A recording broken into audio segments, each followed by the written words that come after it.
So let's talk about one of the biggest questions out there for anyone using AI. How do you actually manage it? It's one thing to build all this cool tech, but it's a completely different thing to control the risk that comes with it. And that difference? Well, it can be everything. Let's dive in. Just take a second to really picture that. A regulator is standing in front of you, hand out, asking for your safety documents, and you've got nothing. Your stomach just drops, right? All that work, the company's reputation, poof, gone. All because you couldn't pull out a piece of paper. The stakes are absolutely massive. And look, this isn't just some made-up scary story. Let's walk through a real-world example that shows just how bad it can get. For our story, we're going to call the company Novabank. Now, here's the thing you have to understand about their story. Yeah, the whole crisis started because an algorithm was biased, but the real disaster, the thing that actually took them down, was a failure of process. When the people with badges came knocking, the fatal flaw wasn't just that the AI messed up.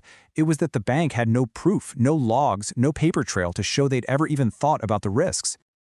Okay, so how do we make sure we don't become the next Novabank? Well, we build a system.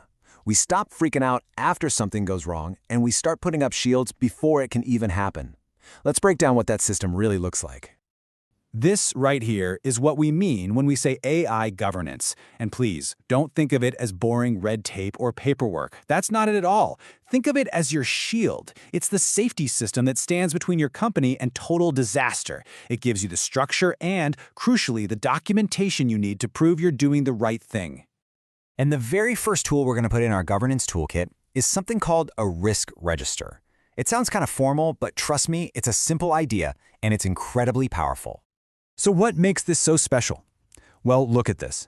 It takes a vague fear like, uh-oh, what if we have a privacy issue, and it turns it into a concrete plan. You write down the risk, you decide how bad it could be, how likely it is, and then, this is the magic part, you assign a single person to own it, and you spell out exactly what you're going to do to fix it. Suddenly, you have clarity, you have accountability. But here's the thing. Governance isn't some checklist you tick off on day one and then forget about. No way! It has to be woven into the entire fabric of how you build and manage AI, from beginning to end. And this map shows that journey perfectly. From the second you get your hands on data, all the way through building, deploying, and even eventually turning the model off, you need governance checkpoints. Are you checking for bias when you build the model? Of course. But are you also monitoring it after you deploy it to see if its performance is getting worse? You see, every single stage needs its own safety net. Okay, this brings us to what might be the single biggest source of chaos in any big project. When things go sideways, who's actually supposed to fix it? You know that old saying, if everyone is responsible, then no one is responsible. It's so true. And the solution, thankfully, is a simple framework. It's called a RACI chart. It sounds complicated, but it's not. All it does is assign one of 4 roles to every person for every important task. And just like that, it completely gets rid of that super dangerous moment where everyone is saying, oh, I thought you were doing that. Now, of all the letters, the 2 that matter most are R and A, and people mix them up all the time. But here's a dead simple way to remember it. It's the who signs rule. The responsible person is the doer. They're the one in the trenches, running the tests, writing the code. But the accountable person, they're the signer. They give the final stamp of approval, and ultimately, they're the one who takes the blame if it goes wrong. All right, let's try a quick pop quiz.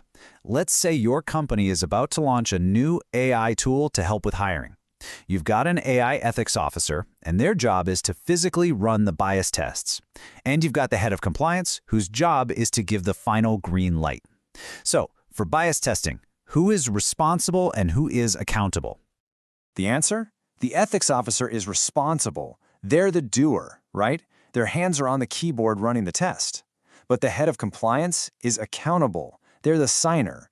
Their neck is on the line if that tool turns out to be biased. They own that final decision. See the difference? Okay, we have covered a ton of ground here. We've gone from the absolute nightmare scenario all the way to the practical tools you can use to build your safety system. So now, let's bring this all home. I want to give you one simple thing you can do the minute you're done watching this. I want you to take what I'm calling the one risk challenge. It's a super simple way to take all this theory and immediately put it into practice to find where the real gaps might be hiding in your own organization. It's this simple. Tomorrow, at work, pick one, just one, AI or data project. Think of one potential risk. Maybe the data is out of date. Then, describe the impact, so the predictions it makes will be wrong. And then, here's the most important part. Name the single person, the owner, who is accountable for getting it fixed.